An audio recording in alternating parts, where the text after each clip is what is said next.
தமிழ்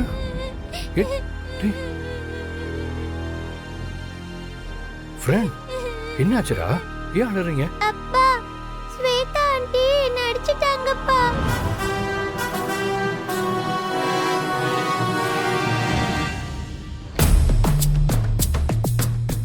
ஏய், குழந்தைய அடிச்சியா? ஸ்வேதா, உங்ககிட்ட தான் பேசிக்கிட்டு இருக்கேன். குழந்தைய அடிச்சியா? ஆமா மாமா, அடிச்சேன். ஒரு முக்கியமான ப்ராஜெக்ட், டே அண்ட் நைட் அதுக்காக வர்க் பண்ணிட்டு இருக்கேன். அவ பாட்டுக்கு விளையாடி எல்லாத்தையும் நாசம் பண்ணிட்டா மாமா. எவ்வளவு பெரிய ப்ராஜெக்ட் தெரியுமா? எனக்கு அதை பத்தி எல்லாம் கவலையே இல்ல ஸ்வேதா. அதெல்லாம் போனா போயிட்டு போகுது. அதுக்காக குழந்தை எப்படிதான் அடிப்பியா நீ? மாப்ள, எனக்கு ஒண்ணுமே புரியல. ஸ்வேதா டே நைட்டா ஒரு ப்ராஜெக்ட் பண்ணியிருக்கா. அந்த லேப்டாப்ல கொண்டு வந்து குழந்தை ஜூஸ் ஊத்திருச்சு. அதனால ஸ்வேதா அடிச்சா. பின்ன குழந்தை தப்பு பண்ணா அடிக்காம இருப்பாங்க? அதுக்கு என்னமோ நீங்களா சீன் போட்டுட்டு இருக்கீங்க. மாமா, தேவையில்லாம பேசிட்டு இருக்க வேண்டாம். குழந்தைய அடிச்சது தப்பு. ஸ்வேதா, குழந்தைகிட்ட மன்னிப்பு கேளு. ஆதி, அப்படி பார்த்தா பாரதி கூட தான் ஸ்வேதாவை அடிச்சிருக்கா. அப்ப பாரதி மன்னிப்பு கேட்பாளா? ஸ்வேதா குழந்தைய அடிச்சனால தான் பாரதி அவளை அடிச்சாங்க. சோ எல்லாத்துக்கும் காரணம் ஸ்வேதா தான். ஸ்வேதா, நீ தான் மன்னிப்பு கேட்கணும். சாரி மாமா, என்னால மன்னிப்பு கேட்க முடியாது. ஸ்வேதா, மறுபடியும் சொல்றேன், நீ தான் தப்பு பண்ணிருக்க. இப்ப நீ மன்னிப்பு கேட்டே ஆகணும். நீங்க என்ன சொன்னாலும் சரி மாமா, என்னால மன்னிப்பு கேட்க முடியாது. ச்சே, கண்டவ முன்னாடிலாம் என்ன விட்டு கொடுத்து பேசுறீங்கல்ல. ஸ்வேதா, மரியாதையா பேசு. பாரதி என்னோட வைஃப்.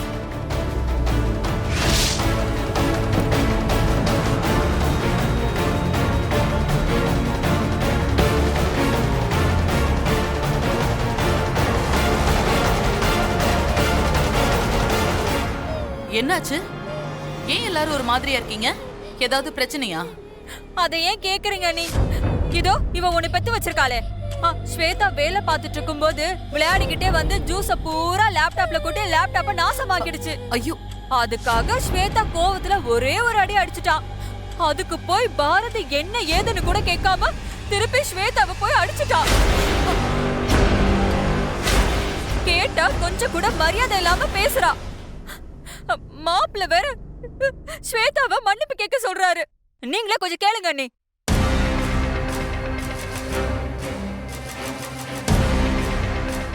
அக்கா, நடக்கிறதெல்லாம் பார்த்தா மனசுக்கு ரொம்ப சந்தோஷமா இருக்குக்கா.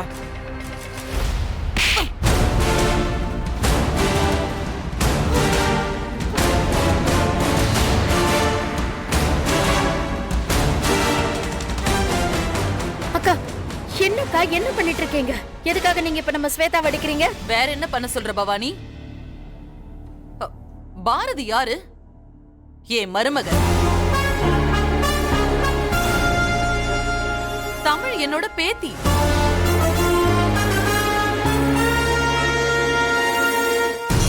ஸ்வேதா, நீ அடிச்சதுக்கு மன்னிப்பு கேளு. மத்ததெல்லாம் அப்புறம் பேசிக்கலாம். மன்னிப்பு கேளு ஸ்வேதா.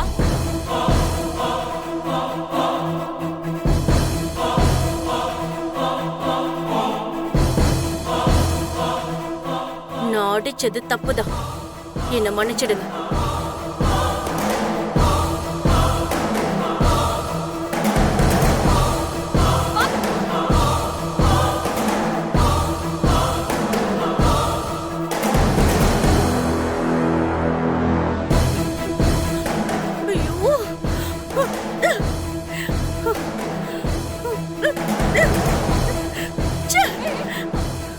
ஸ்வேதா, ஸ்வேதா, இங்க பாருமா. விடுமா என்ன? ஐயோ, சொல்லுங்க அம்மா. பாரதி, எனக்கு இந்த கல்யாணம் பிடிக்கலங்கிறது உண்மைதான். ஆனா கல்யாணத்துக்கு அப்புறம் எது எப்படி இருந்தாலும் நீங்க 2 பேரும் எனக்கு ரொம்ப முக்கியம். நடக்கிறதையெல்லாம் பார்த்துட்டு என்னால பேசாம இருக்க முடியாது.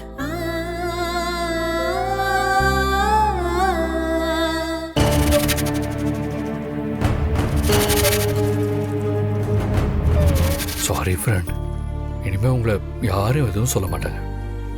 ப்ராமிஸ், ஓகேவா? ஓகேப்பா. கொஞ்சம் கோபப்படாம இருமா. இல்லப்பா. ஸ்வேதா, அறிவு, என்ன பண்றீங்க? வாங்க சாப்பிடலாம். பார்வதி, நீ எல்லாருக்கும் சாப்பாடு எடுத்து வை வா. என்னக்கா, நாங்கெல்லாம் யாருன்னு உங்களுக்கு ஞாபகம் இருக்கா? உங்களுக்குன்னு புதுசா மருமக வந்ததும் சபையில எல்லாரும் முன்னாடி எங்களை அசிங்கப்படுத்திட்டு இப்ப எதுக்கு எங்க எல்லாரும் முன்னாடி வந்து ரெட்டை வேஷம் போட்டுக்கிட்டு இருக்கா? குழந்தைய கிள்ளி விட்டு தொட்டிலையும் ஆட்டி விட வந்திருக்கியா? இப்பதான் உங்களுக்கு புது மருமக பேத்திலாம் வந்திருக்காங்கல்ல, நாங்கெல்லாம் செல்லா காசு தானே. அறிவு, நான் ஸ்வேதாவை அடிச்சது தப்புதான். ஆனா நான் வேணும்னே அதை பண்ணல. நான் அவளை அடிச்சப்ப என் மனசு எவ்வளவு கஷ்டப்பட்டுச்சுன்னு எனக்கு மட்டும்தான் தெரியும். ஆனா அந்த சூழ்நிலையில எனக்கு வேற வழி தெரியல. சூழ்நிலையா? என்னக்கா பேசுற? உன் பையன் தான் புது பொண்டாட்டி வந்த மயக்கத்துல பேசுறானா? நீ அவங்களுக்கு ஏத்த மாதிரியே பேசுற? அறிவு, நேத்து நடந்ததெல்லாம் உங்களுக்கு மறந்து போச்சா? அவன் பொண்டாட்டிக்கு ஆரத்தி எடுக்க நீங்க யாரும் வரலன்னு தெரிஞ்சதும் உங்க எல்லாரையும் வீட்டை விட்டு அனுப்பிடுவேன்னு சொல்லி பிளாக்மெயில் பண்ணி 5 நிமிஷத்துல உங்களுக்கு மெசேஜ் பண்ணி வீட்டுக்கு வர வச்சவன் ஆதி. அவன் முன்னாடி என்ன வேற எப்படி நடந்துக்க சொல்ற? அதுக்காக அந்த பாரதி முன்னாடி என்ன நீங்க அடிக்கணுமா அத்தை? ச்சே, நான் அங்க கூனி குறுகி அவமானப்பட்டு போய் நின்ன அத்தை. ஐயோ, அடிச்சிருக்க கூடாதுதான் ஸ்வேதா, தப்புதான். வேற என்ன பண்ண சொல்ற? அப்ப இருந்த சூழ்நிலையில அந்த பிரச்சனைக்கு ஃபுல் ஸ்டாப் வைக்கிறதுக்கு எனக்கு வேற வழி தெரியல. அக்கா, நான் சொல்றத இரு அறிவு, நான் சொல்ல வந்ததை சொல்லிடுறேன். ஸ்வேதா, நேத்து துரை வந்து உங்ககிட்ட சொல்லிட்டு போனதை மறந்துட்டீங்களா? ஆதி அவனாவே இல்ல, அவனுக்குள்ள இருக்கிற ஏதோ ஒரு விஷயம்தான் ஆதியை இந்த மாதிரி எல்லாம் நடக்க வைக்குது.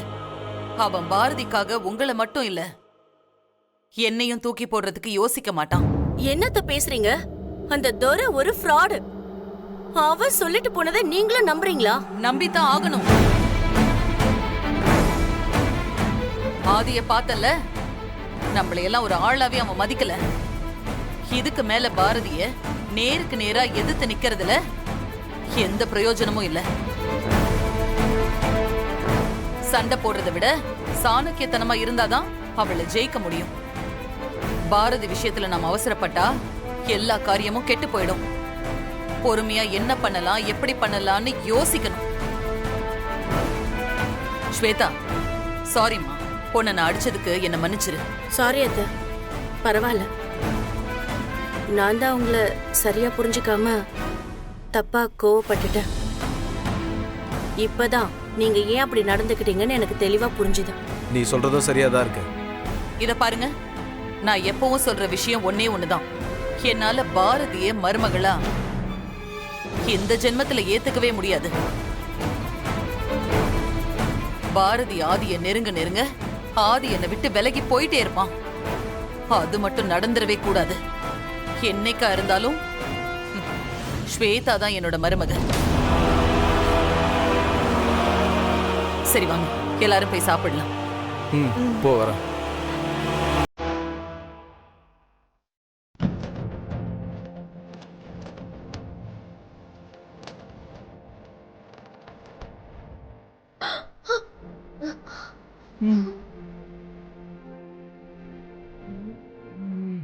ஆதி, என்ன பண்றீங்க?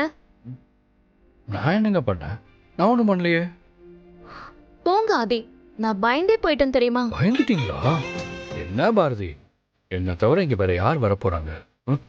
ஆதி, கல்யாணத்துக்கு முன்னாடி நீங்க இவ்ளோ ஜென்டில்மேனா இருப்பீங்க. இப்ப என்ன நீங்க இப்படி எல்லாம் பண்றீங்க? இது என்ன புது வம்பா போச்சு? அப்ப இருக்கிற பாரதியும் இப்ப இருக்கிற பாரதியும் ஒண்ணா? இப்போ நீங்க பொண்டாட்டி, நான் என்ன வேணா பண்ணலாம். அதுக்கு எனக்கு ஃபுல் ரைட்ஸ் இருக்கு. ஷோ ஆதி, வேணாம் ஆதி, விடுங்க. No way Bharathi. நீங்க முதல்ல கிளம்பி ஆபீஸ்க்கு போங்க. இங்க பாருங்க, இப்ப நீங்க முன்னாடி இருந்த ஆதி இல்ல. இப்பதான் நீங்க இன்னும் பொறுப்பானவரா இருக்கணும். நீங்க ஒழுங்கா ஆபீஸ்க்கு போனதானே எங்களை நல்லபடியா பாத்துக்க முடியும். நீங்க போங்க. போங்க பாரதி, நீங்க ரொம்ப மோசம். ஒரு சின்ன முத்தம், அதை வாங்கறதுக்கு நான் உங்ககிட்ட படுற பாடு இருக்கு. அப்பா, ஆஃபீஸ்ன்னு சொல்லி என்னோட டோட்டல் முடியை அப்செட் பண்ணிட்டீங்க. சரி, இப்போ என்ன? நான் ஆஃபீஸ் போகணும், அவ்வளோதானே? சரி, நான் ஆஃபீஸ் போகிறேன். விடுங்க ஆதி. பாரதி, ஒன்றும் பண்ணலை, என்னை முழுசாக நம்பலாம். ம்,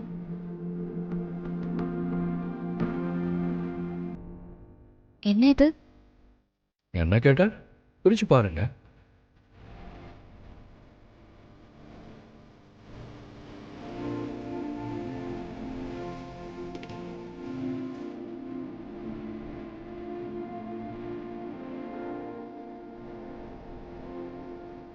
பிடிச்சிருக்கா?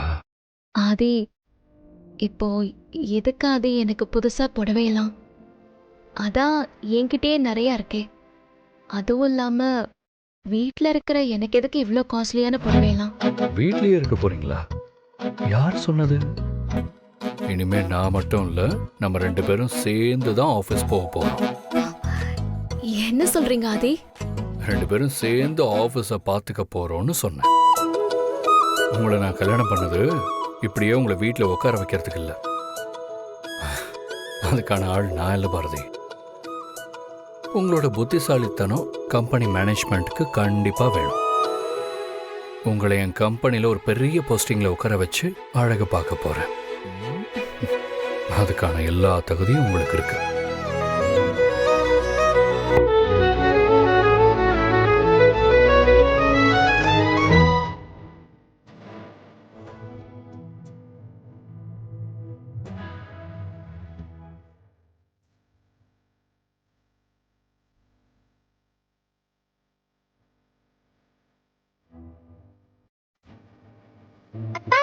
நான் உங்க 2 பேரையும் பார்க்கல.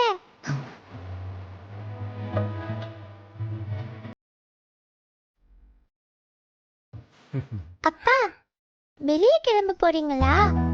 என்னையும் அம்மாவையும் கூட்டிட்டு போறீங்களா? என்ன ஃப்ரெண்டு கேள்வி இது? கண்டிப்பா போலாம்.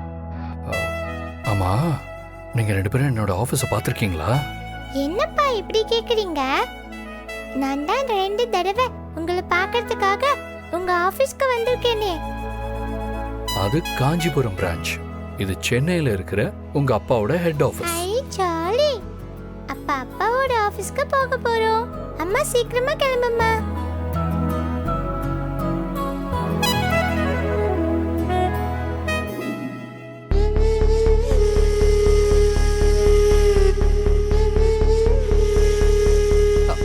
தமிழ், என்னாச்சு? வா, பாட்டிக்கிட்ட வா. வா. என்ன யோசிக்கிற? இங்க வா தமிழ், வா, இங்க வா. உன்னை யாரும் எதுவும் சொல்ல மாட்டாங்க, சரியா? நீ எங்க வேணாலும் விளையாடலாம். ஓகேவா? ஆமா, கொஞ்ச நேரத்துக்கு முன்னாடி நீ வேற ட்ரெஸ் தானே போட்டிருந்த. இப்ப மறுபடியும் அதுக்குள்ள புது ட்ரெஸ்ஸா? எங்கேயாவது வெளியில போறீங்களா? ஆமா பாட்டி, நாங்க அப்பாவோட ஆபீஸ்க்கு போக போறோம். இனிமே அம்மாவும் ஆபீஸ்க்கு வர போறாங்களா?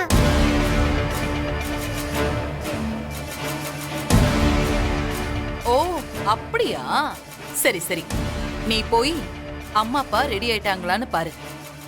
சரியா? சரிங்க பாட்டி. போ.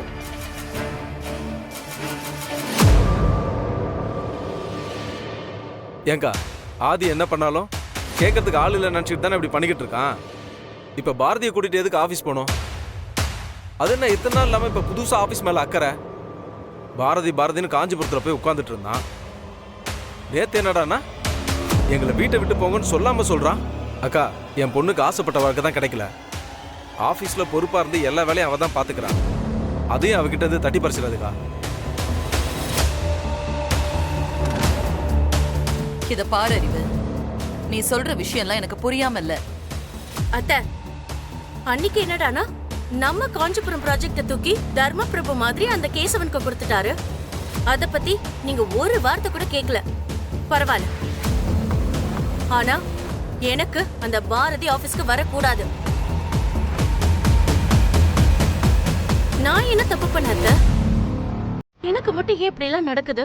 அண்ணி, மாப்பிள்ளைய கல்யாணம் பண்ணிக்கணும்னு ஆசைப்பட்டதை விட ஸ்வேதா வேற என்ன தப்பு பண்ணா?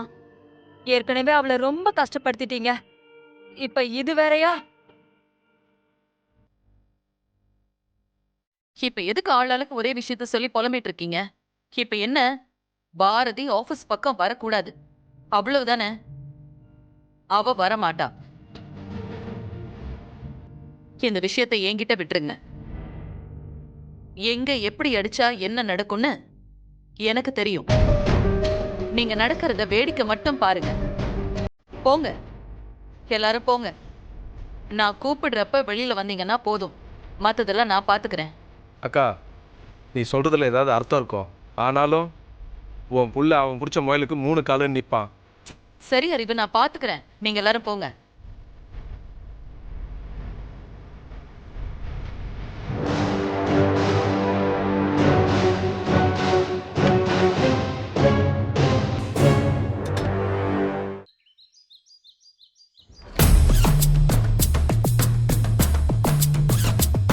பாப்பா, தமிழ் நீங்க எல்லாரும் இங்கே வெளியில போறதா சொன்னா கிளம்பிட்டீங்களா? கிளம்பிட்டோம்மா. நானே உங்களை கூப்பிடலான்னு இருந்தேன். நல்ல வேளை நீங்களே வந்துட்டீங்க. ஒரு நிமிஷம் இரு. அறிவு, ஸ்வேதா, கொஞ்சம் வெளியில வாங்க.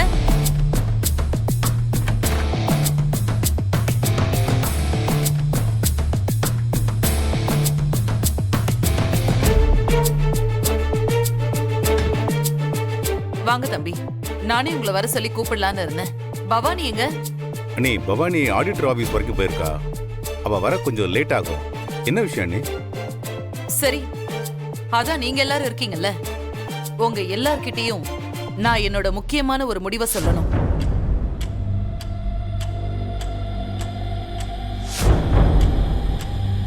ஆதியோட கல்யாணம் நடந்து முடியறதுக்குள்ள நிறைய பிரச்சனைங்க, மனஸ்தாபம், எதிர்பாராத சிக்கல் எல்லாம் இருந்துச்சு. இப்போ கல்யாணம் நல்லபடியா முடிஞ்சிருச்சு. இந்த கல்யாணம் எனக்கு இஷ்டம் இல்லாம தான் நடந்துச்சு. எது எப்படி நடந்திருந்தாலும் அது எல்லாத்துக்கும் இன்னைக்கு ஒரு முடிவு பண்ணிடணும்.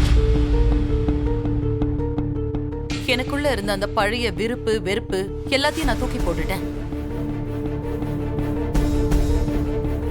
எது எப்படி இருந்தாலும் இனிமே பாரதி தான் இந்த வீட்டோட மருமக. தமிழ் தான் என் பேத்தி.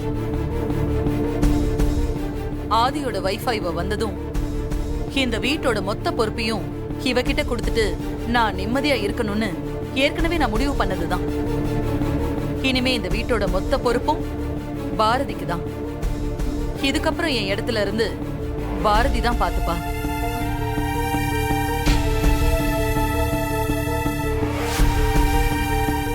அம்மா, என்னம்மா சொல்றீங்க? நீங்க சொல்றது எனக்கு ஒண்ணுமே புரியல. இப்பதான் நான் இந்த வீட்டுக்கே வந்திருக்கேன். எனக்கு நம்ம வீட்டோட பழக்க வழக்கம் கூட தெரியாது. எதுவும் மாற வேண்டாமா? எப்பவும் போல பழையபடியே இருக்கட்டும். எனக்கு இதெல்லாம் எதுவும் வேண்டாமா? இல்ல பாரதி, ஒரு சில விஷயங்களை ஆரம்பத்திலே தெளிவுபடுத்திடணும். அப்பதான் குடும்பத்துல எந்த சங்கடமும் குழப்பமும் வராது. பார்வதி, நம்ம வீட்டோட சாவி கொத்து எடுத்துட்டு வா. சரிங்க அண்ணே.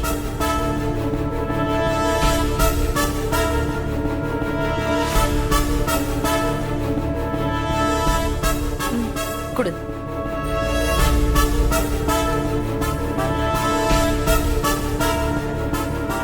பாரதி, இது உன் வீடு. நீ சொல்றபடிதான் இனி இங்க எல்லாமே நடக்கும்.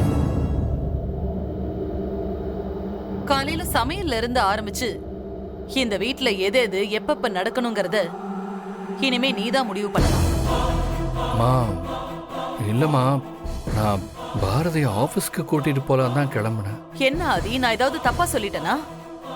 இல்லம்மா, நான் இனிமே பாரதிய நம்ம ஆஃபீஸ்க்கே கூட்டிட்டு போலான்னு டிசைட் பண்ணியிருக்கேன். ஆல்ரெடி காஞ்சிபுரம் பிரான்ச்சில் ஒர்க் பண்ணதால பாரதிக்கு நம்ம ஆஃபீஸ் பற்றின எல்லா டீட்டெயில்ஸும் நல்லா தெரியும். ஸோ இங்கே அவங்க என் கூட இருந்தால் எனக்கு ரொம்ப ஹெல்ப்ஃபுல்லாக இருக்கும். ஓ அப்படியா? ஐயோ, இந்த விஷயம் எனக்கு முதலே தெரியாம போச்சுப்பா. என்ன இருந்தாலும் உன்னை கேட்டு முடிவெடுத்திருக்கணும்பா. சரிப்பா, பரவாயில்ல விடு. நீ பாரதிய ஆபீஸ்க்கு கூட்டிட்டு போ.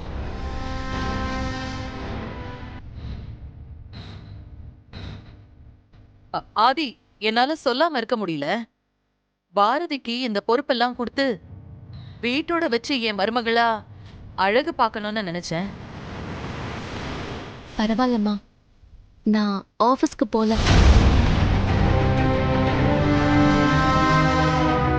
வீட்லயே இருக்கேன். உங்களுக்கு பிடிச்ச மாதிரி நான் இந்த வீட்டை நல்லபடியா பாத்துக்கிறேன். ஐயோ என்ன பாரதி, அதெல்லாம் வேண்டாமா. ஆதி ஒரு முடிவு பண்ணா அதுல கண்டிப்பா ஒரு அர்த்தம் இருக்கும். நான் தான் அவனை கேட்காம அவசரப்பட்டு இப்படி ஒரு முடிவு எடுத்துட்டேன். பரவாயில்லம்மா, நீ ஆபீஸ்க்கே போ.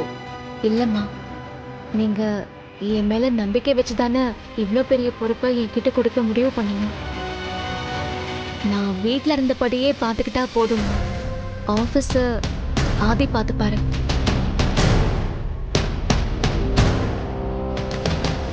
இத பாருங்க, உங்க எல்லாருக்கும் நான் ஒண்ணு சொல்லிக்கிறேன். பாரதி எப்படிப்பட்டவன்னு நிறைய இடத்துல நிரூபிச்சிருக்கா. ஆதியோட உயிரை காப்பாத்தி கொடுத்திருக்கா. அப்படி பார்த்தா நாம எல்லாருமே பாரதிக்கு நன்றி கடன் பட்டிருக்கோம். இந்த வீட்டோட மொத்த பொறுப்பையும் கொடுத்து அழகு பார்க்கறது தான் பாரதிக்கு நாம செய்யற மரியாதைன்னு நான் நினைக்கிறேன்.